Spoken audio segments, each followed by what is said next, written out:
সুইডেনের প্রতিটা জায়গায় কিন্তু এরকম সুন্দর পাহাড়ে ঘেরা, আর এই পাহাড়টা একদম আমার বাড়ির পাশে।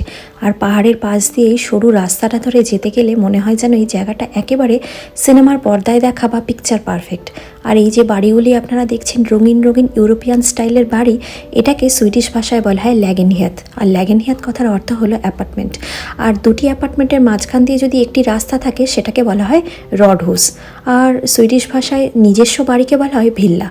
তো আমি কিন্তু সকাল সকালবেলা এখন এসেছি আমার বাড়ির সামনের উইলিস বলে একটি সুইডিশ সুপার শপে। তার কারণ এখানে পাওয়া যায় খুব গরম গরম একটা প্যাটিস।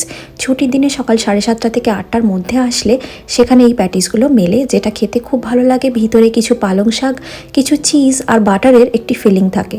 এখান থেকে একটা অলিভ অয়েলের বোতল নিলাম, আর নিলাম কিছু স্যামন মাছ, আর একটা দুধ, একটা ফ্রুট জুস নিয়ে বিল কাউন্টার থেকে বিল করিয়ে ফিরলাম বাড়িতে। এরকম আরও শর্ট ভিডিও দেখার জন্য অবশ্যই লাইক, কমেন্ট আর আমার চ্যানেলটি সাবস্ক্রাইব করবেন।